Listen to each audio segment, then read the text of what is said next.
Hi guys, welcome back to the channel. So I should be saying it's the 2nd of May, it's the 3rd or 4th of May. It's actually the 10th of May when I'm opening this vlog. So yes, I've basically waited until a third of the way through the month to come and open this vlog and chat to you. And that is for a number of reasons. I have been feeling a little bit off. I think I mentioned this in April's vlog.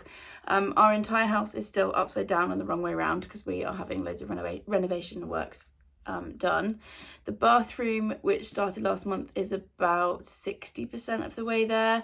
We've also got external works happening. We've got internal doors being replaced. We're still drying out plaster from when we did damp works downstairs. Everything is just completely chaotic. So finding time when I could sit and chat to a camera without like jackhammers in the background has become quite challenging. And also I don't know, I've just been feeling a bit tired and work has been really intense. I mean, when is it not? I've had a good work week. In case you're new here, hi, sorry, hello, come on in, I'm Victoria. I'm an English teacher. I teach teenagers English for a living. I've had a really good week with my classes. I've really enjoyed my teaching this week.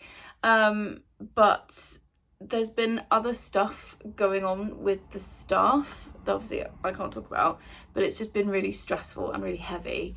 And I just haven't really felt like sitting and chatting. I've been doing a lot of going to bed super early and just like lying down under a blanket and reading. So I do have books to talk to you about. I just haven't had the time or the energy to film. However, today is Saturday. The weather is beautiful. Charlie is currently finishing his DofE, bronze DofE practice expedition. So they started yesterday. We're picking him up this afternoon. So we'll see how that went. Gary's downstairs doing some waxing and sanding of the new doors. And I'm going to film. So I'm going to film my May content today. I'm going to film it in this setup and I'm a bit stressed about that. I would rather be downstairs in front of my bookshelves. But like I said, everything is upside down and back to front. So we're making it work. And so yeah, I thought I would come and open this vlog before I get into that filming. And I have got 1, 2, 3, 4, 5 books that I finished. A book that's come in that I'm really excited about. And I've also bought something that I just thought I would show you in case it was of interest. So the first book that I finished this month is The End Crowns All by Bea Fitzgerald. I showed you this in my April vlog, which I'll obviously link in the description. It's got the most beautiful cover and then these sprayed edges. Loved Cause This War. I mean, it's beautiful. Oh, also the other thing I should say is I'm losing my voice. That's why I sound a little bit gravelly in the throat. Yeah, I love this. I gave this 4 stars. This, I think the only downside with this is it's way too long. It is like nearly 600 pages. Yeah, it's like 560 odd pages. I think it's too long and it was a bit slow, which is why I gave it 4 stars. However, the writing is beautiful and I did enjoy the story. So this is a Trojan War retelling from the perspective of Cassandra. Cassandra was a princess of Troy. She was sister to Hector. And she was given the gift of prophecy by the god Apollo, but she promised basically to sleep with him in return for prophecy, and then when it came to it she couldn't fulfill her end of the bargain, which we'll talk about in a minute, and so he cursed her not to be believed. So she has all of these prophecies, she kind of sees all of these things happening, which do come true, but nobody believes her. And then into this also comes Helena, or Helen, who runs away to Troy with one of Cassandra's other brothers, Paris, and that kicks off the Trojan War because her husband, I think is it Menelaus, starts the war to come and get his wife back, basically. And it kind of goes from there. We get 2 perspectives. We get Cassandra's perspective and we also get Helen's perspective, and we also get the enemies to romance between the 2 of them. I really enjoyed this. It was fun, it was queer. Cassandra is asexual, which is not rep that we see enough of. I am demisexual, which is part of the asexual kind of umbrella, and it was really great to see that represented here, and to see how she explained it. I was very much like, yes, a lot of that rang true with me, and I feel like if I'd had this book as a teenager, because this is YA, I think if I'd had this book as a teenager I would have kind of worked myself out a lot quicker than I did. So yeah, I really love it. I also love the banter between her and Helen and their relationship, and how that develops. And yeah, it was a solid Trojan War retelling. It's kind of one of those things I went through a phase a few years ago, like a lot of us did, I think, of reading a lot of Trojan War retellings. So there wasn't anything kind of new really or fresh in this, except for the kind of sapphic element of this, or the queer element of this. but I did enjoy it. But it did take me a good like 2.5 weeks to read because it is a big book and it was pretty slow. But yeah, I gave it 4 stars, really enjoyed it. This is a beautiful edition. It's also got some really lovely illustrations at the start and the end. So we've got Cassandra there with her like threads of prophecy, and then we have Helen at the end as this kind of like warrior princess. So yeah, I really enjoyed this. It's got a lot to say about feminism and misogyny and all of that good stuff, and this will be going into the school library. You will see it in an unhaul, but that's because I know my kids will get so much out of this, more than I will get out of it, even though it's very pretty having it sat on my shelves. So yeah, that was a solid start to the month. I then read Queen Macbeth by Val McDermott. Again, if you saw April's vlog, you will know my boss lent this to me. She read it. She said it was all right, and she lent it to me because it's a Macbeth, obviously, retelling, and we teach Macbeth to our years 10s and 11s. And yeah, this is kind of, it is a retelling. It's like a more historically accurate telling of the Macbeth story than Shakespeare's version, which is not historically accurate at all, basically, as much as I love it. And this is from the perspective of Queen Macbeth after the death of Macbeth, basically. It's very, very short. It's 130 pages, and we're following her and her ladies who feel very much like her coven, I can't lie. And this was okay. I gave it 3.5 stars. I gave it 4 stars originally, but I've decided to drop it to 3.5 because it's now a week or so later and I can't really remember that much about it. And I wasn't really that hooked. And even though it's only 130 pages, it did take me like all day to read, which is a bit weird. So yeah, it was okay. I didn't love it, I didn't hate it. It's one of those that I will probably forget about fairly quickly. But yeah, if you're interested, it is worth reading and it's a quick read. Speaking of quick reads, I then picked up and read Reckless by Elsie Silver, which is the next in the Chestnut Springs series. I've only got one left. You can see it just there. And I'm now debating when to read it because I feel like I should save it, but I also want to read it. It's a whole thing. So in this story, we have got Theo and, oh my gosh, why do I always forget the woman's name? Winter. Also, how did I forget their name? And this is their love story. We are now 4 books in to this Chestnut Springs series. I love these books. They're so easy to read. They're really enjoyable. They have all got like important messages woven in. This one is very much about recovery from a toxic relationship and kind of coercive control and that kind of stuff. And in this one, Theo and Winter have a one-night stand, and Winter becomes pregnant from that one-night stand, and we kind of follow how they deal with that. I gave this 4 stars, and it's partly because it's got a time jump in it that I found quite annoying because I felt a little bit disconnected from the characters for quite a while.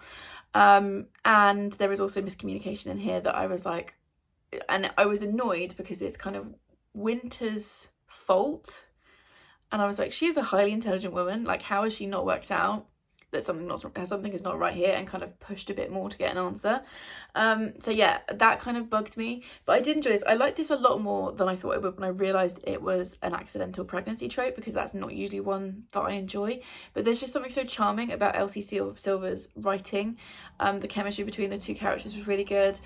It's, you know, I don't have loads to say about this series because I don't feel like there is loads to say, but I enjoy them, and I had a good time with it. 4 stars. I will be really sad when the series is over, and you guys are going to have to tell me where to go next for like my next cowboy romance fix for sure. Then I've had a DNF, and I'm sad and annoyed by this DNF because it's yet another book I bought when I went to Hay-on-Wye. I will put my Explore Hay-on-Wye vlog in the description if you're interested to see that, because I took myself, was it October half term? I feel like it was last year, and I bought a bunch of books, and so far they've all been DNFs, which is annoying. Oh, I've got hiccups. But the book in question is Mary, or The Birth of Frankenstein by Anne Eckhout. I have seen people give this 5 stars. I've seen people give this 1 star. I am now obviously in camp DNF, and I'm very sad because look how beautiful this cover is. Plus, Frankenstein is one of my favourite classic books of all time. I think it's an absolute masterpiece, and so I was excited to read something that was kind of like an origin story, like showing Mary Shelley writing it, all that kind of stuff. Got 100 pages in, I was bored, senseless, and the writing style was just really choppy, and I just kind of like, it felt like there were a lot of words on the page but it wasn't saying anything, so I DNF'd it because I was starting to feel slumpy, and I was like, I can't have a book put me in a slump right now, so I have decided to DNF that one. So I am sad for that one. And then this morning I sat and finished the audiobook of HMRC, or Her Majesty's Royal Coven, by Juno Dawson. The audiobook is read by Nicola Coughlan, who is incredible. It feels like a full cast narration, even though it's just her. She's amazing, and I would highly, highly, highly recommend the audiobooks. This is a reread for me. I reread Queen Bee last month, which is the prequel. This is book 1 in the official trilogy. I will read book 2, the name of which I can never remember, Shadow Cabinet, next month, and then Human Rights comes out in July, and I'm very, very, very excited for it. This is a beautiful sprayed edge signed edition that I think Charlotte gifted to me. Somebody gifted it to me, and it's got this really cool postcard in it. So yes, my signed edition. So this follows a coven of 5 witches, and I don't really know how to explain this book. So it starts in the 90s when they are little girls and they're getting initiated into the coven. Then it jumps forward sort of 25, 30 years later, and they're all grown women. They've been through a civil war. One of them is the high priestess. Another one is the local village vet. Another one is the local village nurse. Another one has split off and created her own coven that is a lot more kind of inclusive and diverse. And the 5th one is in a coma. And we basically follow them when things start kicking off, because there has been a prophecy of the Sullied Child. I'm so impressed that I remembered that. Which is a male child who will bring about the end of witches.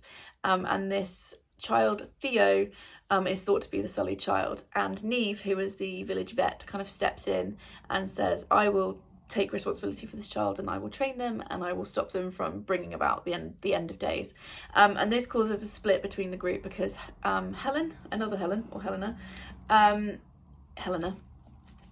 is the high priestess, and she very much just wants to kill Theo, take this child out, and end the threat that way.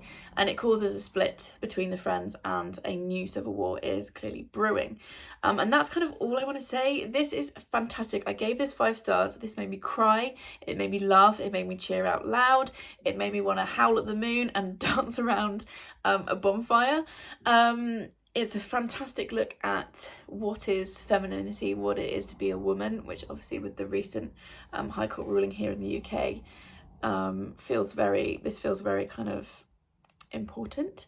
Juno Dawson is a trans author, trans woman, and if you are someone who has been watching the trans discussion, I hate calling it a trans debate because it's not a debate. Trans people are who they say they are, and they should be able to live as they want to live, like we all do. But if you've been watching it and you've been unsure of what it all means, read this book, because it's explained so well and so clearly. This book can't be taught in schools because it's got some major swearing in it, including like the C word. But I kind of wish we could take that language out so that we could teach this, because it explains it so well.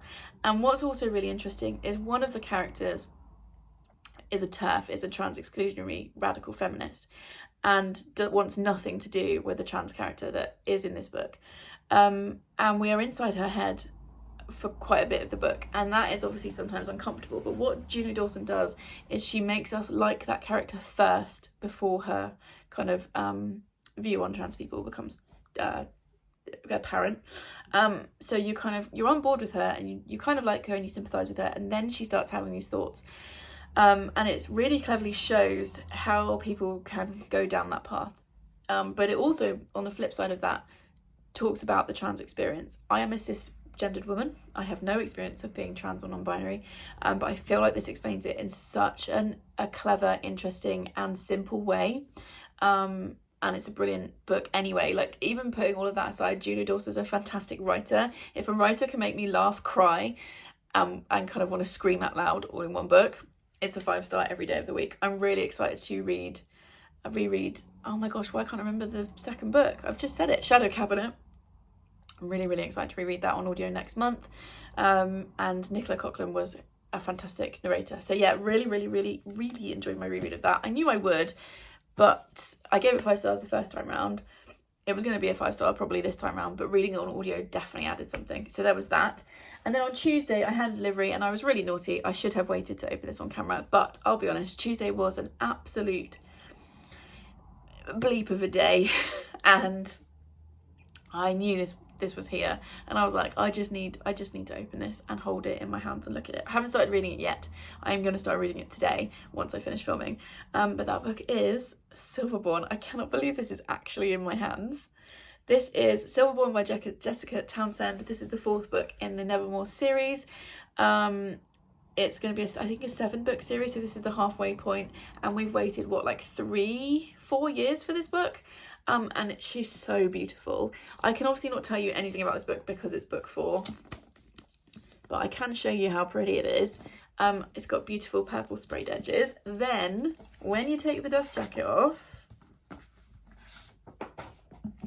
like, oh my gosh, I feel like it's even more beautiful without the dust jacket. And yes, there's gonna be dragon in this. I feel like I am not already. And then we've got the end pages. Now, I did a reread of the Nevermore series last year because we thought we were getting Silverborn, I think, in like September, October, and then it got pushed back.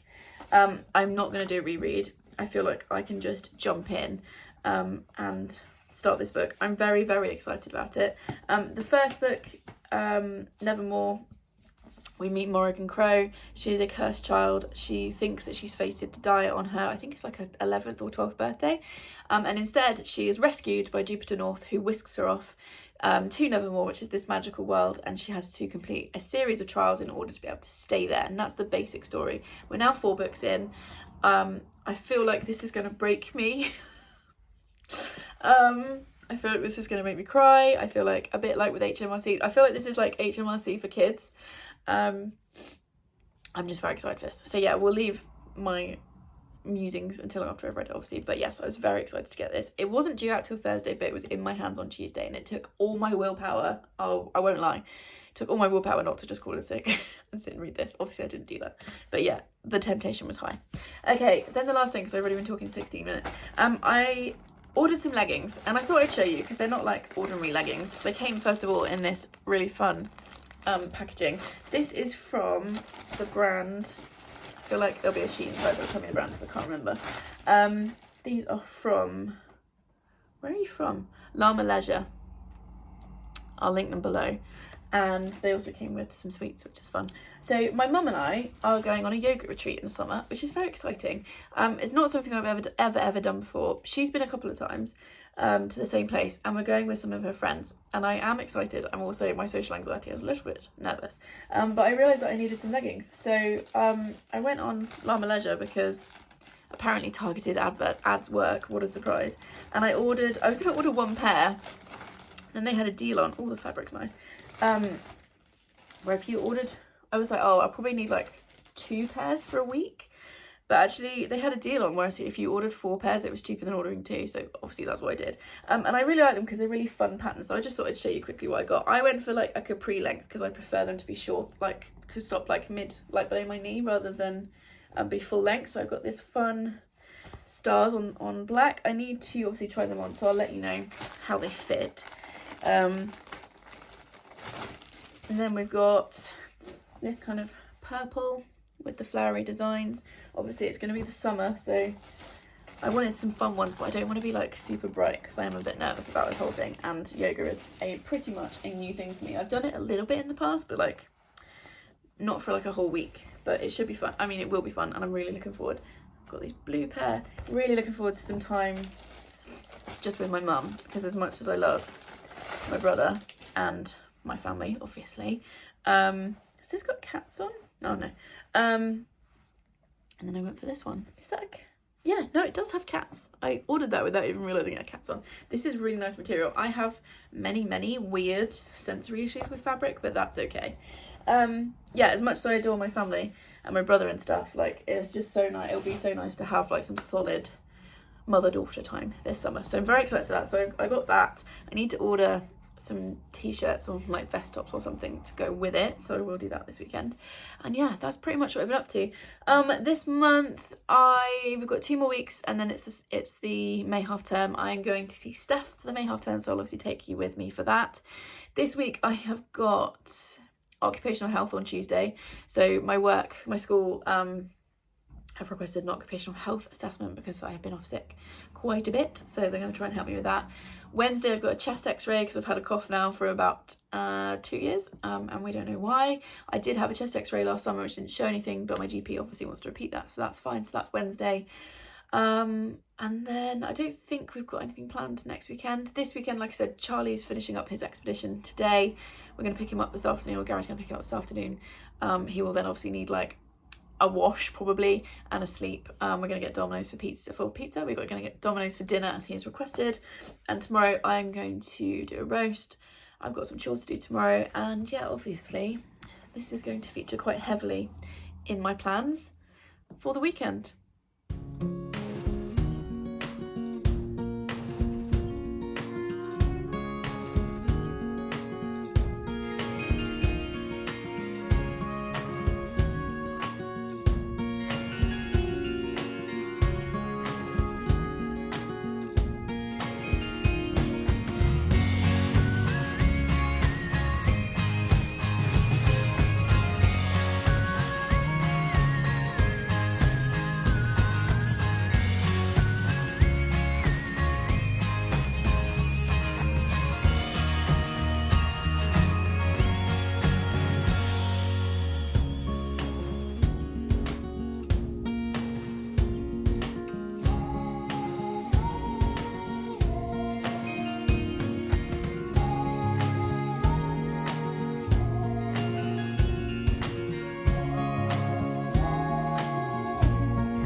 It's the 17th of May and I'm being an exceptionally bad vlogger this month because, again, it's been another week since I last spoke to you. Yeah, this week has not been the best, I won't lie. I had my occupational health appointment on Tuesday and the lady was really lovely, and if you're having one, like, it's nothing to worry about.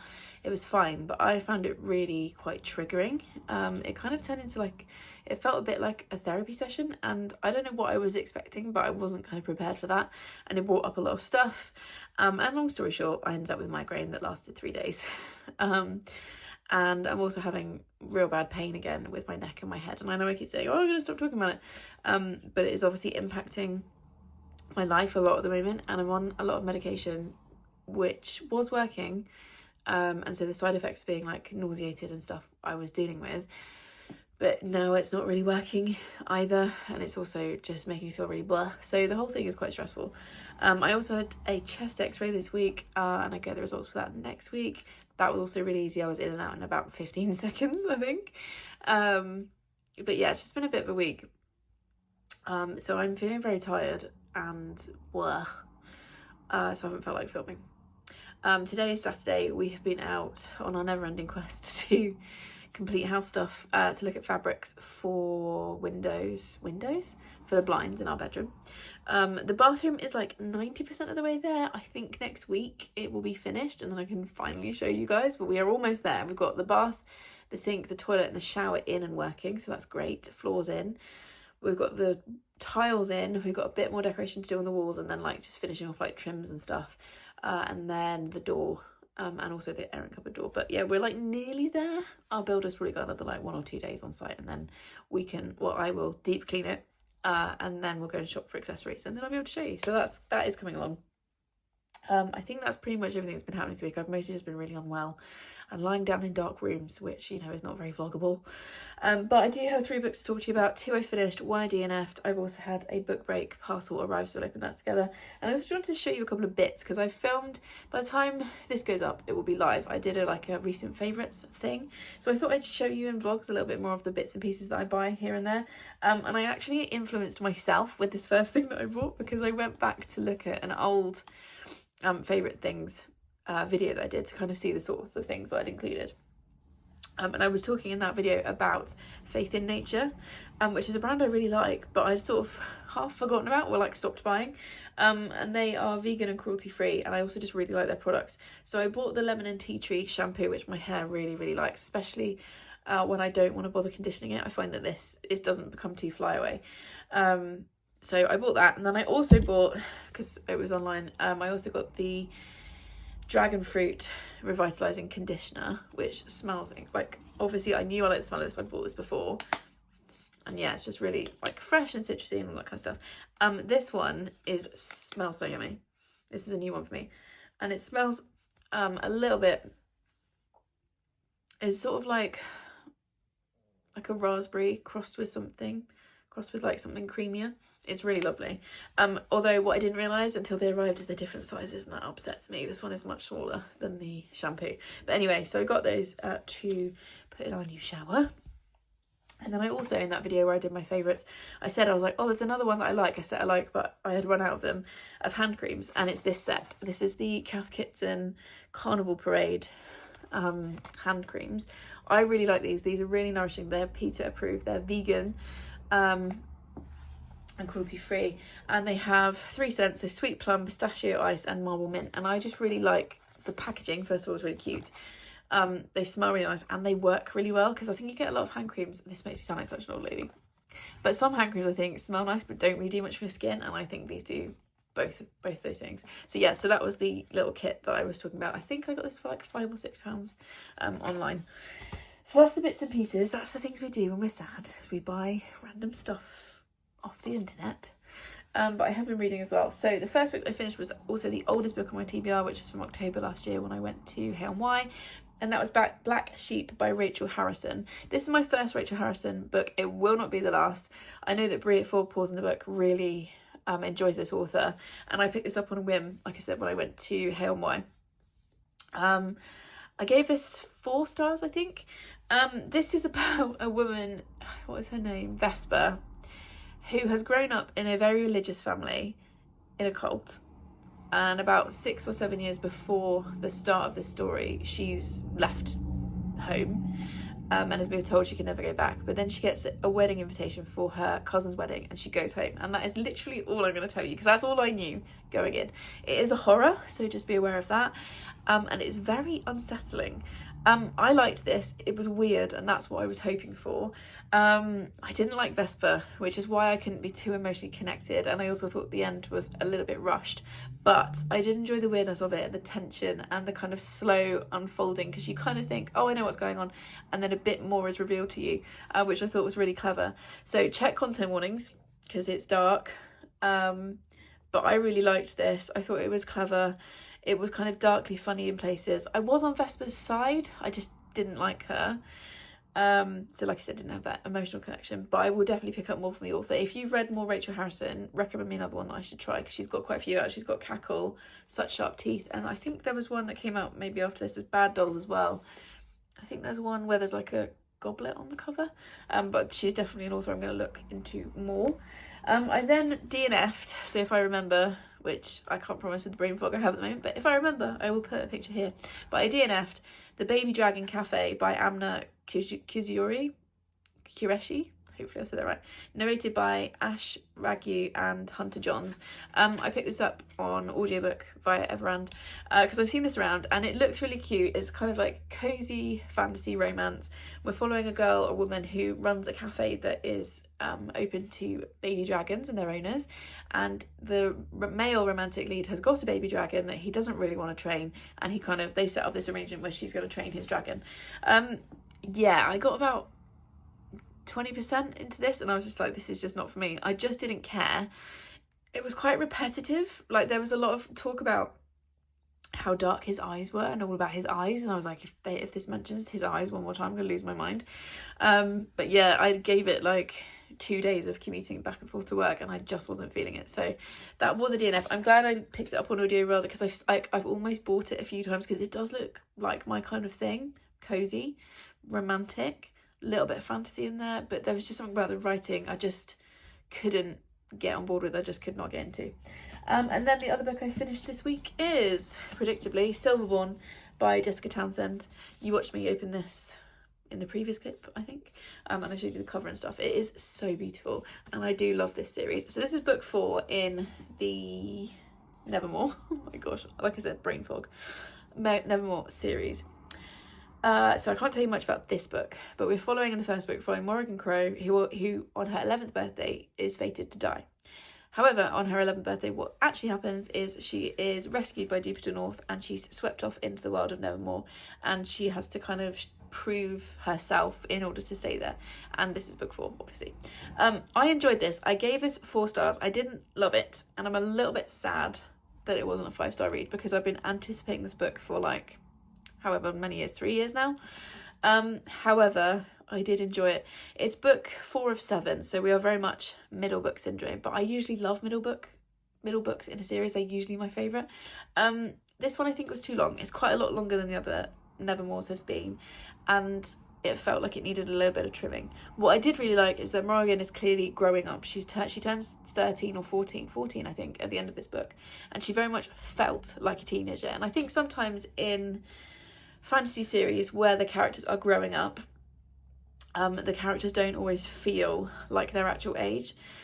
So I did appreciate that she was growing up in that development of her character. This one's got dragons in it. I think it was because, and I don't want to say too much, I think partly it was because Morrigan was away from some of the characters that I've grown to love in this book, because she was in a slightly different location. That's probably all I can say without spoilers. And I missed those other characters that I've come to love. However, like I said, it's a solid read, 4 stars. I would highly recommend this series. It is full of all sorts of rep and different ways of thinking. It's got magic in it, it's got found family, it's got food descriptions, and it's just really, really well written. So yeah, 4 stars. I am anticipating book 5, which we don't even have a date or a cover or a title or anything, so it could be a long time yet. But yeah, I really enjoy this series, and I'm so glad I got to read this month. Okay, let's open this parcel from Book Break. I have absolutely, let's try and just the right way around, no idea what this could be, because I can't remember what I've requested, and I've not had a Book Break parcel for a while, so this could be any number of things, but let's just find out. There's only one way to find out, is to open it. So oh, we got, okay, let's press release. We got, ooh, okay. So let's put this down without doxing myself. So this is One Yellow Eye by Lee Radford. I can't remember what this one is. This is a very cool cover though. Oh my gosh.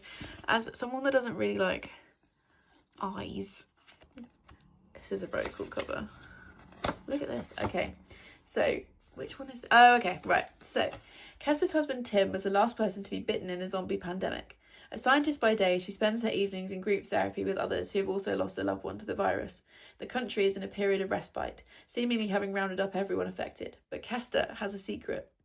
Tim may have been bitten, but he's not quite dead yet. In fact, he's tied to a bed in her spare room, and she's made him a promise. Find a cure, bring him back.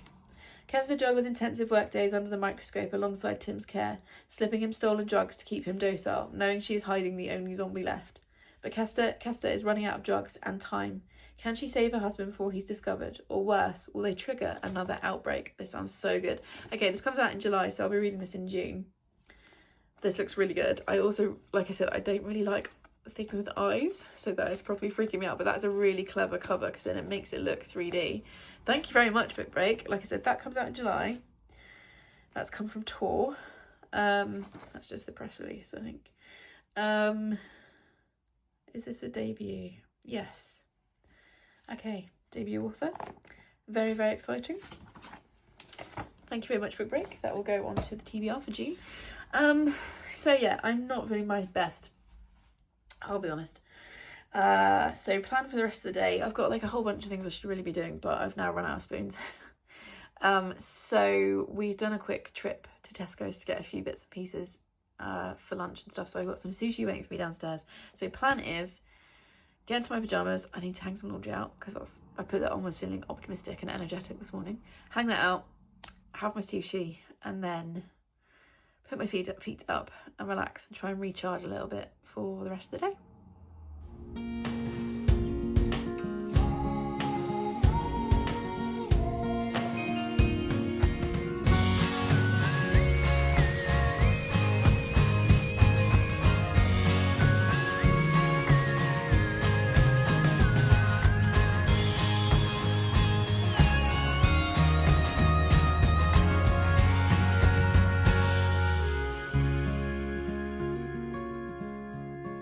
is the 23rd of May and it is half term. It is Friday after school, which is why I look a little bit dishevelled.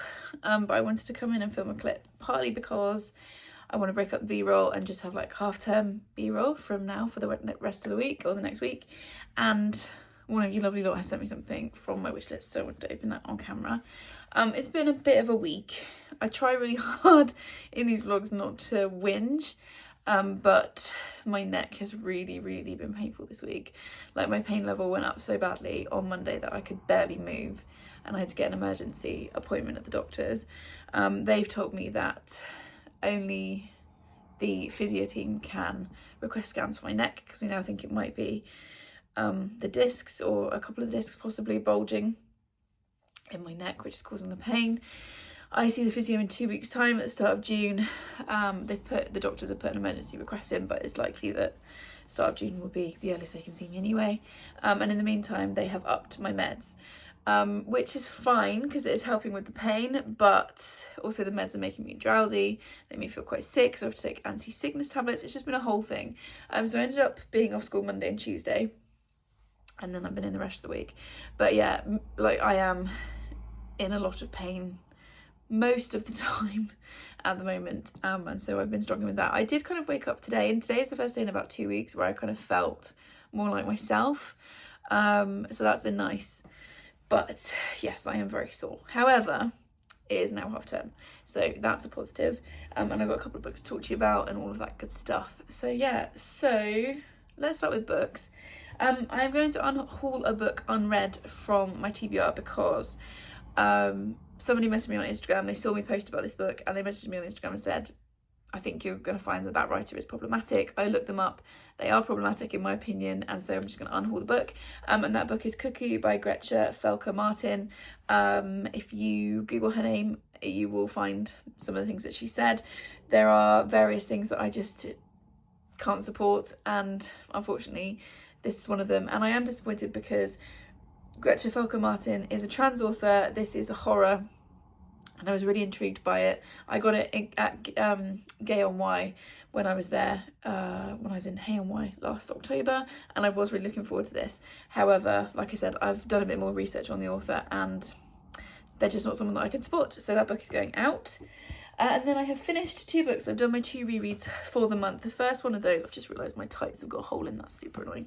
The first book that I finished on my rereads is The Six Tudor Queens, Anne Boleyn, A King's Obsession by Alison Weir. This is obviously book 2 in the Six Tudor Queens series.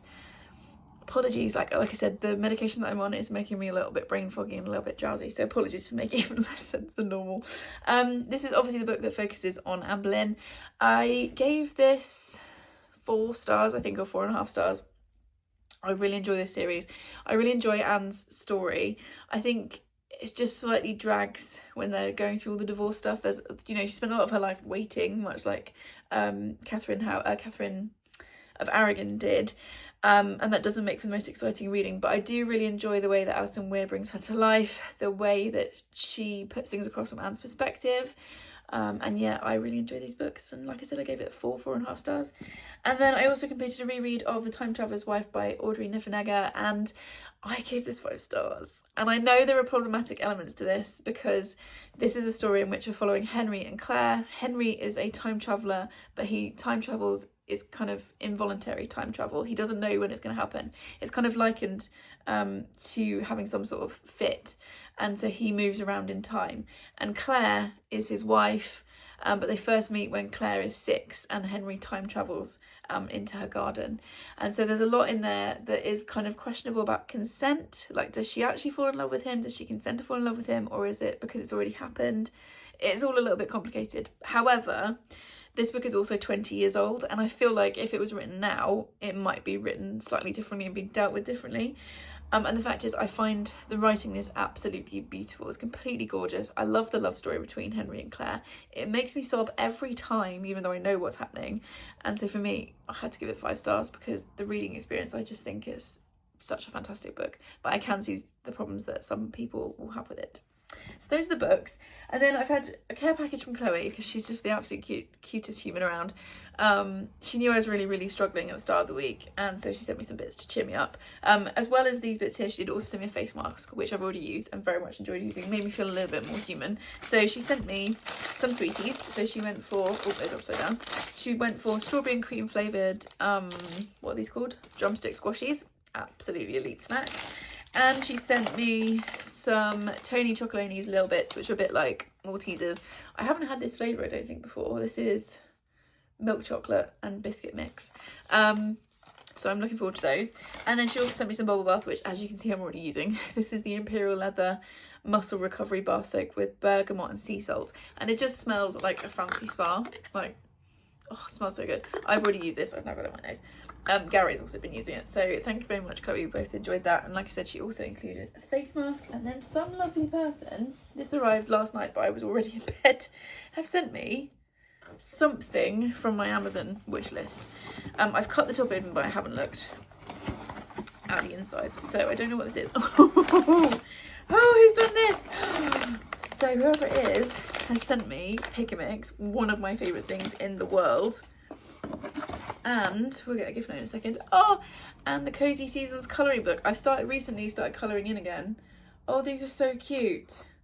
So I'm gonna be really excited to try to do these. Like, look how cozy that is. I want colouring in to be easy. Look how easy that looks. Where are the spring ones? That's autumn. I want colouring in to be like super easy. So stuff like this, where you can just kind of mindlessly colour it in, is right up my street. So winter, autumn, that's Christmas. Oh, look at the cat. I'm so excited for this. Right, okay, let's find out who sent this, because you don't need to watch me. Oh, it's from Jo and Alfie, of course. So she said, hope you enjoy this. Colouring and listening to an audiobook is very relaxing. Can definitely recommend. Yes, I will be definitely spending some time doing that this week. And then for the sweets, hope these put a smile on your face. Make sure you share them with the boys. I can't guarantee I will share them with the boys. I might. But thank you so much, Jo and Alfie. That was so very kind of you. I really, really appreciate it. You didn't have to do it at all, but I really appreciate that you did. Plan for this weekend is to finish the bathroom. The builders are finished. It just needs a deep clean, and we need to move back into like the cupboard and stuff, and also want to go and get some bits to kind of dress it. We're going to change the door and put a really cool shelf above the bath, which I will show you when it comes, but that's probably in next month. But I will, once we kind of cleaned it and dressed it this weekend, I will show you the bathroom. I need to do a bit of filming this weekend, and then Tuesday I'm off to see Steph for a few days, so I will obviously take you with me for that. I'll update the vlog before then, but for now I'm going to go and put all these bits and pieces away, run myself a bath and relax.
It's the 27th of May and I thought I'd film down here whilst Gary's in the shower, give you a slight change of scene. Welcome to the chaos that is my living room with the unplastered walls, or the half-plastered walls. It's a whole thing.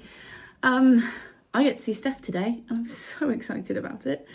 Gary and I had a really lovely bank holiday weekend. I don't think you are straight. Do we care? I don't know that I can fix it. Yeah, we had a really lovely weekend. Saturday we did literally nothing, which was what both of us needed. I read, I napped, I cooked a bit, I napped some more. It was great. Sunday we went out for lunch at one of our favourite kind of what I would call a bougie pub. Like it's, you know, it's really good food. It's a bit expensive, but it's a nice treat. So I took Gary out on a little date because I haven't been the easiest person to live with this month or last month or the month before.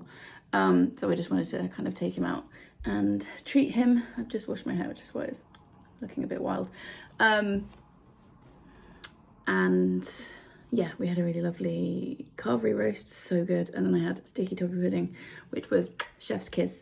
And they had banana ice cream, and I would highly recommend, if you like banana, obviously, swapping out the ice cream, because they were going to give me salted caramel, which is fine. But I ended up with like a banoffee pudding and it was blooming good. Then yesterday didn't start out brilliantly. I woke up really nauseated and in a lot of pain. So that wasn't great, but I managed to get myself moving. I have deep cleaned the bathroom whilst Gary was sorting out Charlie's room because his room had become kind of a dumping ground during the work. So he was getting that sorted out. And then we went to the range. I did some B-roll to get accessories for the bathroom. And then I spent some time dressing the bathroom yesterday. And obviously I've put B-roll in, so it's now done. Well, as done as it's going to be for a while. The bathroom door itself, we are changing because we're changing it to like a sliding door so it doesn't take up space in the room. We also need to have the airing cupboard door painted, but that will happen in due course. And we've also got a really beautiful shelf, which I will show you when it arrives, but that is coming from abroad, so that won't be here until probably the end of June. But other than that, we are pretty much done that room and so happy with it. The suite itself, in case people are interested, is from Victorian Plumbing, and then a lot of the little accessories like the bathroom sign was from Etsy, and we bought a lot of bits yesterday, a few bits yesterday, like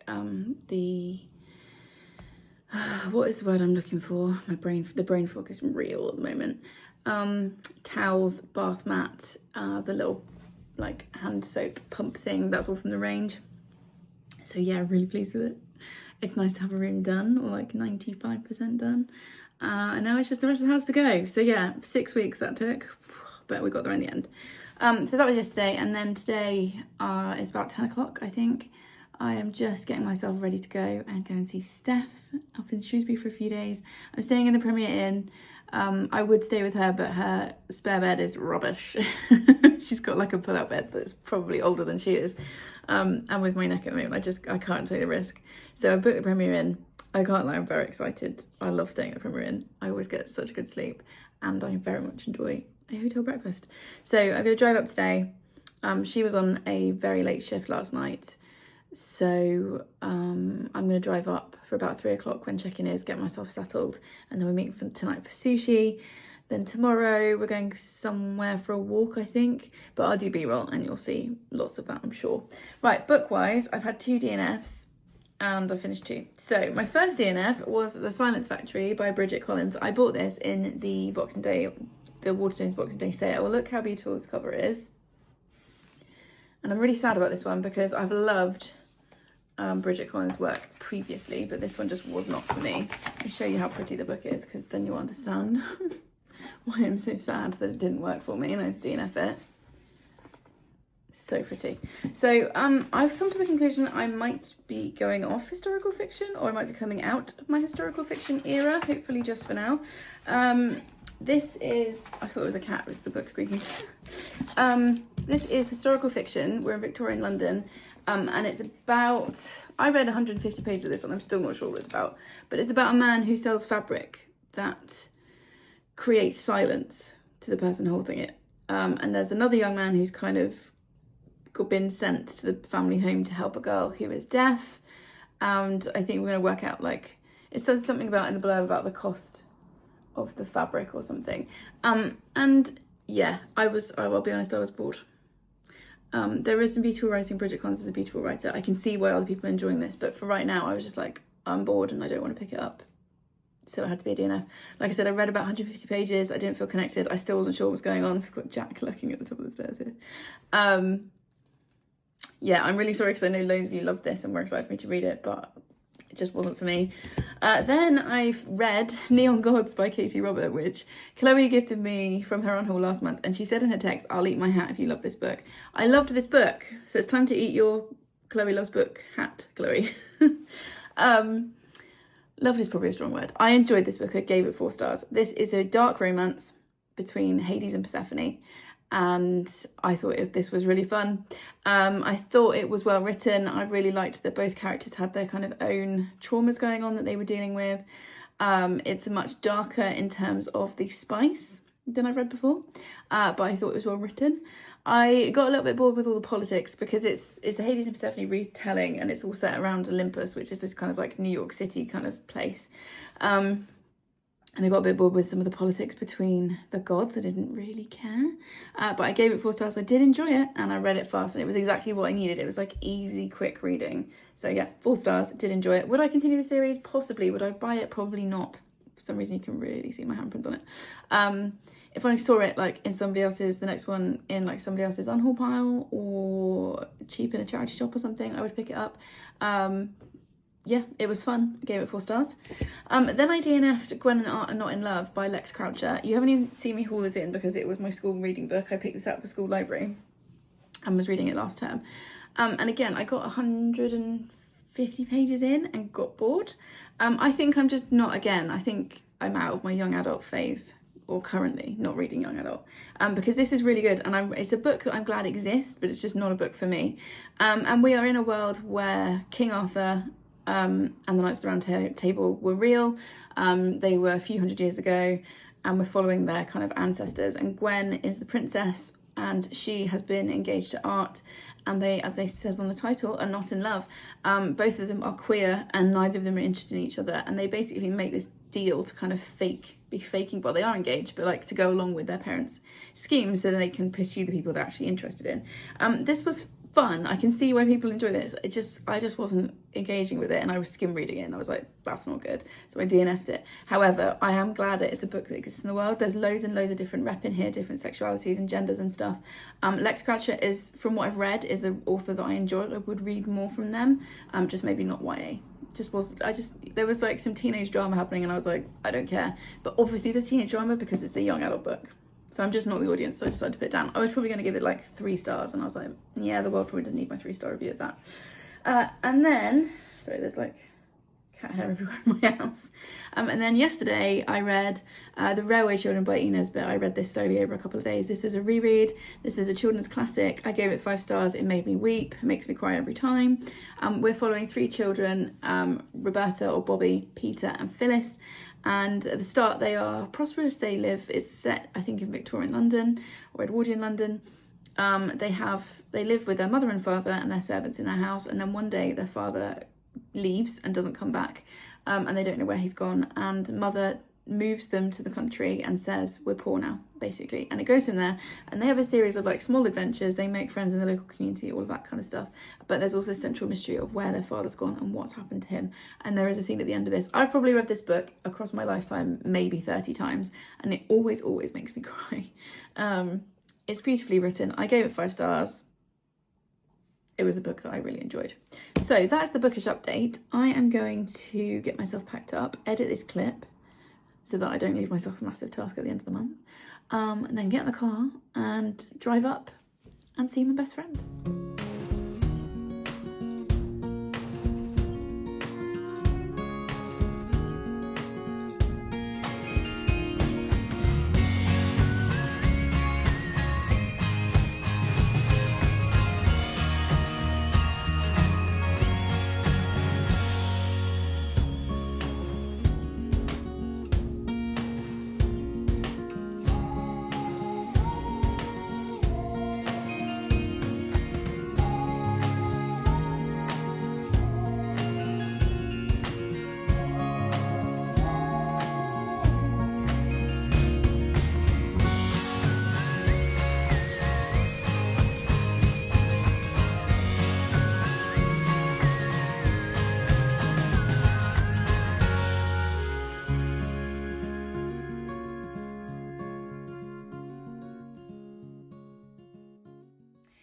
It's the 28th of May and I'm in Shrewsbury. As you can see, I'm in the Premier Inn, which I booked very last minute. I was going to book an Airbnb, but because I booked it last minute, and it's half term, there was nothing that was either scarily expensive or like a house share, which I'm not interested in doing. So Premier Inn it is. I love a Premier Inn. Last time I went to one was when I went to see Wyn and Harry in Edinburgh, which is like 3 or 4 years ago now. I'll link that vlog if you're interested. And they're just always so comfortable. I slept so well last night. Plus, this time I've upgraded myself to get breakfast. I love a hotel breakfast. I don't know why. It's a childish thing, I think. But yeah, I'm going to go down in a minute and have hotel breakfast. Had a fantastic day yesterday. Well, I spent most of the day travelling. Travelling was fine. Driving was fine. It's just a bit boring. And then got myself checked in, settled in, had a bath, all that kind of stuff. And then when I met Steph and her boyfriend John, we had sushi. As you saw, I ate a ship of sushi. I will put another picture up here because I was just so excited about the fact that it came in a ship. I wasn't expecting it. I just ordered a platter and it just appeared in this wooden ship. So we had some fantastic sushi and then came back and I went to bed. I was going to say early, but like early for a normal grown up. But for me, I didn't get into bed until like 8:30, which is way past my normal bedtime. So yeah, slept really well. I've woken up this morning feeling pretty rubbish. And it's just one of those things at the moment. The mornings are quite tough. I wake up feeling really nauseated and in quite a bit of pain. So then I take my medication, that makes me feel drowsy. So I just have to wait. I have to just kind of start the day as slowly as possible just to kind of wait for my body to kind of reach some sort of equilibrium. So I've got up, had a slow shower and got ready. Gonna go down for breakfast in a minute. I need to stop at Planet Donut on the way to pick up donuts. One of my favourite places to get donuts, possibly anywhere. And then Steph and I are going to Ironbridge today, which I've never been to before. It's about half an hour, I think, from Shrewsbury. And she said that there's a really good secondhand bookshop there. There's a sweet shop. It's just a cute town to like wander around. So we're going to do that, go for some lunch. And then I think we're going out for tacos tonight. I think that's the plan. But yeah, it's just so good to see her. That first hug is just like, I haven't seen her since last summer. I think it was last August. I'll link the vlog that it was in. And she's so important to me. I'm not someone who's got lots of friends. I don't have a big group of friends, but I'm lucky to have like 3 or 4 people that I talk to every day and consider them to be my best friends. But Steph is like on a slightly higher level than that. She is like it's so cheesy, but she is like my chosen sister. And so being with her just does my heart so much good. So yeah, I'm really excited for today. I just need to feel slightly less rubbish so I can make a start on my day. But also I do have a book update. So on the way down yesterday, I finished the audiobook, so editing Victoria, put a picture here, of The Teacher by Freida McFadden, which I read because I've seen it doing the rounds. I've seen a few people really raving about it, really enjoying it. I've read a few Freida McFaddens before. I read The Housemaid and I read another one, The Boyfriend, which I really hated. This one was fine. I gave it a 3.5 stars. We're following 2 perspectives. So we're following a teacher called Eve and a student called Addie. It's set in America in a high school. Eve is a maths teacher and Addie is in her class. And the previous school year, Addie had been caught up in a scandal with a different maths teacher and that teacher had ended up losing his job.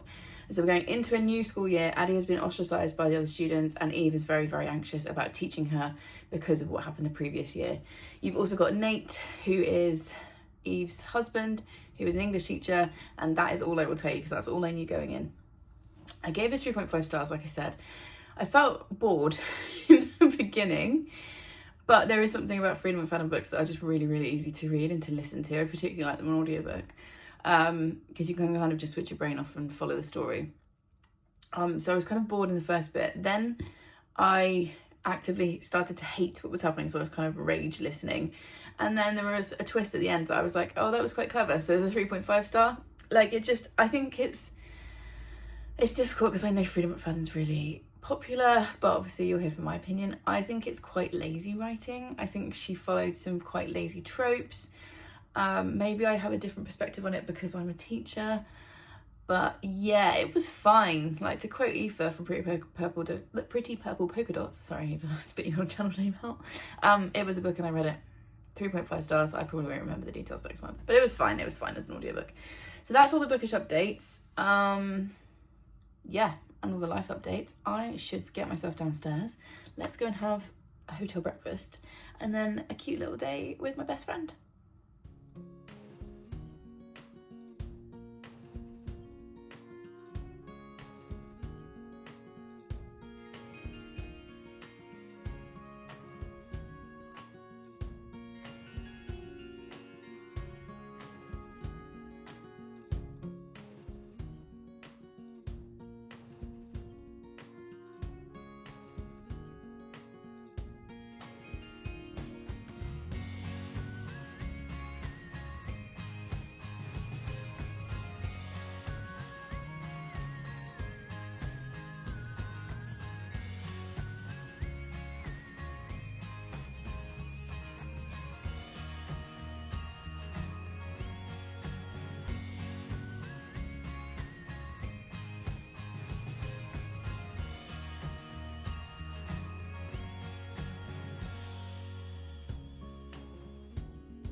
It's the 29th of May, and I feel like I say this at the beginning of every clip, I feel rough. I've woken up this morning. The only way I can really describe it is I feel hungover. I have not drunk a single drop of anything. Obviously, the medication I'm on is very strong. But yeah, I feel gross this morning. However, I had a really fun day yesterday with Steph once I got going, and I'm sure today will be the same. Didn't end up getting donuts in the end because we're going to get them today because we're going to loaf around and watch films and stuff today at our house and just chill. But went and had my hotel breakfast, as you saw. Very much enjoyed it. Ate far too much. Then walked over to Steph's and we went to Ironbridge, which is absolutely beautiful. Highly recommend it if you're like in the area. However, we got soaked. It was raining so hard it actually shows up in the B-roll footage that I took. Like, it was coming in like sideways at one point, which was funny. We were fine, but it did mean that we didn't really mooch as much as we planned on because it was not the kind of weather for it. But we did go to the sweet shop where I bought a present for the husband. He loves fudge, so I just went for a simple vanilla fudge. We also got ourselves some sweets. I got rhubarb custard, strawberries and cream, and pineapple cubes, which are just elite. I was going to say British sweets. I think they are British sweets. What is my fringe doing today? Anyway, so I bought some hard-boiled sweets, which also help with the nausea. And then we went to the bookshop, which was just completely adorable. I did take some B-roll footage that was very small, and there were like other people in there, so I didn't film loads, but I did film a few clips, and I purchased 3 books, which I'll show you in a second. Then we came back, and I came back to the hotel for a bit and just napped and like rested. And then met back up with Steph and John for tacos in the evening. Went to, I think it was called Bobby's. I already showed you B-roll. It was incredible. Some of the best tacos I've ever had. Just absolutely delicious. So really enjoyed that. And then came home and went to bed. And then woke up this morning feeling like I've been out drinking until 3 a.m, which I definitely haven't. So it's been a slow start today. I've managed to have a bath. Breakfast finishes in about half an hour, so I'm going to go down and see what I feel like eating. not sure I feel like eating, but I need to eat something. And then I'm going to go and get donuts. I'm going to go to M&S to get some picky bits. And then Steph and I are going to laze around in our pyjamas all day and watch films. And I think she's making meatballs tonight. And then that's it. That's kind of the end of the trip. I'm staying tonight and then I go home tomorrow. So the next time I talk to you, I'll probably be at home. I'm going to wrap the vlog up tomorrow, which is a day early. But we are really busy Saturday, and then it takes quite a long time for like my phone to save the vlogs and upload and all that sort of stuff, and I want to make sure it's ready for Sunday. So I will come in tomorrow to wrap up and finish off this vlog. I have got 3 books to come in first. So it was £2 each for paperbacks or 3 for £5. I've only bought 2, and I was going to go for a third, but I actually couldn't find one, and I didn't want to just buy a book for the sake of it. And then I remembered when I came out that Charlotte and I from Books and Bargains are creating advent calendars for each other this year. I haven't even started mine for her yet, and it would have been a really good opportunity to get some books for her, but I completely spaced on that, so I need to focus on that a little bit. I might make a vlog out of that. Would that be interesting content for you guys to like? I obviously wouldn't post it until January once she's had opened her advent calendar, but maybe I'll do like a make my besties advent vlog with me or something. Anyway, so I completely spaced on that, but I did buy 2 books myself, and they had a blind date with the book, so I got one of those. We'll open that in a second. The first one is a completely random pick. This is The Memory of Midnight by Pamela Hartshorn. What is wrong with me? My brain is just not working. And this is like family saga, I think, but like part of it is set in Elizabethan York and then modern day, and it's the links between Elizabethan York and the modern day, I think, something like that. I don't know, something about it really appealed to me. It kind of reminded me of like a Philippa Gregory type novel. I like the cover. That's pretty much all the thought that was put into that purchase, so I'll read that at some point. And then I also picked up, they gave me a bookmark. So this is the Ironbridge bookshop. It was so cute, honestly. It's got a quote on the back from an author that we don't support anymore, but anyway. I picked up Daughter of Smoke and Bone by Laini Taylor. There's 2 reasons for this. One, Kat from Brews and Reviews has been screaming about this. I think it's a duology this year, and she's somebody that I really trust, particularly with like fantasy type recommendations for me, because her and I seem to have quite similar taste in that kind of genre and other genres. But if she likes a fantasy book, I'm quite likely to like it as well. And also, one of my kids at work has read this book and is currently reading the second one, and is really enjoying it, and I obviously try and encourage their literacy, and it also gives me something to talk to them about, so I'm going to read this probably fairly soon. I don't really know much about this except it's got genies in it. Is this the one with the genies? I'm not sure. It just says, now the doors to elsewhere are closing, and Carew must choose between the safety of a human life and the dangers of a war-ravaged world that may know the answers she's also always sought. I don't know, one of my kids loved it. Kat's been talking about it loads, and I saw it secondhand for £2, so I was like, yes please. It is quite battered, but obviously if I love it, I will inevitably buy myself a shelf trophy copy. Then they had this whole suitcase full of mystery dates with a book, which I love doing. I think it's just a really fun way of supporting particularly indie bookshops without having to make the decision of what to buy. And they all come with these little tags, and then behind it there was like a list of words, and this was the only one that appealed to me. So it says crime, skeletons, complex, family, personal, hurdles, questions. Or is this going to be the skeleton key? That'll be awkward. Let's see what it is. So it's very cute wrapping paper. It's got all the books on my bag paper on it. Let's see what this is. Obviously the risk with mystery date with the book is that you don't know what it is, and you might already own it or have read it, particularly if you read 180 books a year like I tend to. Oh, this is going to be difficult to get into now, and I don't have any scissors with me, I don't think. Yeah, I didn't think this one through. They've tied the twine very tightly. Let's see if I can loosen it. But yes, so today it's going to be a nice chill day. Oh, it's opening now. Just hanging out with the bestie, watching some films, eating some stuff, and trying to be as flat as possible for my poor neck. Here we go. Oop, I've just thrown it. Right, let's see what this is. Well, it's a book. You guys can see it first, if that's the front. Did I just rip the cover? I just fully ripped the cover. Oh no, okay. Oh, the cover's already damaged. Okay. So, The Man Who Was There by Heoth and Rosenfeld. It's a Sebastian Bergen thriller. Man, this is in rough condition. On the side of a mountain in Sweden, 6 bodies have been found. Skeletons, more precisely. These bodies were buried a long time ago, and it's going to be a police procedural, I think. From the creator of The Bridge and Marcella.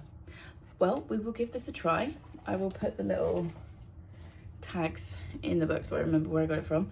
Can't lie, I won't keep this copy if I enjoy it, because that is a rough copy. However, happy to support indie bookshops, and yeah, another thriller to read, probably an easy quick one for August, when I'm going to try and do a 31 in 31. That is the update for now. So I'm going to drag myself downstairs, make myself eat something, then wander across to get donuts from Planet Donut, snacks from M&S, and then over to see the bestie and spend the day hanging out, watching films and chatting nonsense.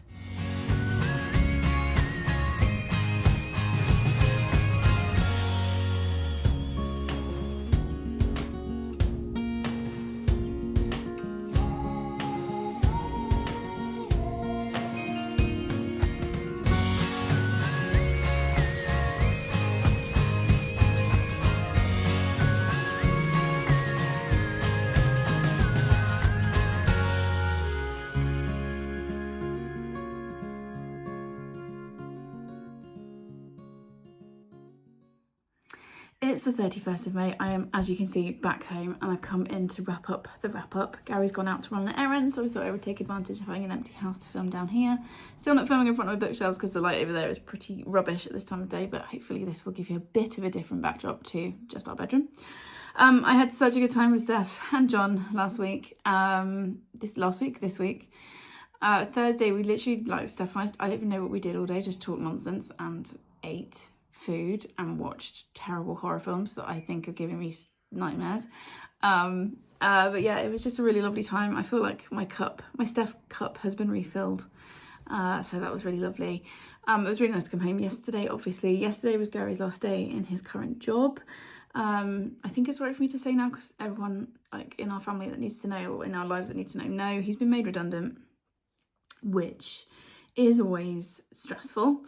However, he is giving him the freedom to be able to think about what he wants to do next and to do it, because he's been doing that job a very long time. He's been working for them for 17 years, and it was definitely a case of like, it was just a job that he did rather than a job that he loved. So he's now got a bit of time and space to hopefully do something for himself, which is really exciting. But yeah, yesterday was his last official day. So we're going out for lunch today with a friend of ours to kind of celebrate his next steps. We got a takeaway last night, and I was in bed pretty early because I was exhausted by the time I drove back. The drive back, takes me about 4 hours, because it takes about 3.5 hours, I think, but I always stop, so it takes about 4 hours. So yeah, I was really tired by the time I got home. So I was supposed to finish this vlog yesterday and didn't. So I'm now going to finish it now, and then hope I can get it uploaded in time for tomorrow. You'll know by now if I did or I didn't. But I need to tell you about one more book that I've read and do stats. So the last book that I finished, which I finished yesterday morning, is Wrong Place, Wrong Time by Gillian McAllister. People on my Instagram chose this for me. I just get to a point, I've got hiccups, sorry. Especially at the moment, I've got a really bad brain fog where I just cannot decide what to read next. So once I finished my pile of possibilities stack for May, I was on my Instagram stories a lot being like, what do I read? And this was a book that you guys picked for me. So if you want to get involved in deciding what I read, I'm on Instagram. It's just at WhatVictoriaRead. It's always linked below. I am very active over there. So this is a book that I picked up when I went to the Cotswolds, got it cheap in a charity shop. Sorry, my meds are causing hiccups quite a lot, and it's not helpful when I'm trying to talk. Yeah, so I bought this really cheap in a charity shop when I went to the Cotswolds. I will link that below if you're interested. And this is the third Gillian McAllister book I've read. I think it's a thriller in which a woman is waiting up for her teenage son to come home late one night. And she's kind of watching out the window, waiting for him to walk up the road. And she sees him come up the road. And then she sees him stab a stranger to death. And obviously she panics, and the police come and the ambulance come and all that sort of stuff. Her son is arrested. And she eventually falls into bed after such a horrific event. And when she wakes up, it's the previous day. It's the day before the murder. And she keeps moving backwards in time. And that's what I'm going to say. And she's trying to, the tagline on this is, how do you stop a murder when it's already happened? And she's trying to work out how to stop what's happened, why is she being sent back in time, why is she being sent back to certain days, and trying to piece it all together. I enjoyed this. I gave this 4 stars. I feel like if it had been told with a regular structure, it would have been like a 3.5. I feel like Gillian McAllister's writing is strong, it's engaging, it was a quick read, but I think it was the structure that really made it feel a little bit different from a kind of typical domestic thriller. I didn't love our main character, and I quite often have that problem with thrillers where I'm just not quite on board with the main character and some of the decisions she made. However, I did like, there's lots of twists and turns in this, and there are a couple that I didn't see coming, which I always enjoy. And I say that as someone who's read a lot of thrillers, and there's only a certain number of ways to tell a story. So I always like it if a thriller can catch me out, which this one did. So yeah, 4 stars. It was a solid read. I would recommend it. Check content warnings first, because obviously it is dark in places. And that was the last book that I finished in May. So let's do stats. I'm going to show you, look how cute the stickers are for May. I need to order some more because I've nearly run out of these again. So yeah, let's do stats. So number of books read this month was 12. So that's good. I feel like 12 is kind of average for me. I read 13 last month. Sort of 10 to 12, yeah. I read 16 books in March. Anyway, 12 books, that's a good amount, especially for a month where I had a week's holiday. Pages read was 4,888 pages, which puts me at 158 per day, so that's great. I'm bang on track for 50,000 pages this year. Average star rating was pretty high, it was 4.20. I'm really happy with that, because clearly I'm enjoying most of what I read. It was a very 4-star month, obviously, because that average. My favourite read of the month, I mean, we all saw this coming, nobody is surprised.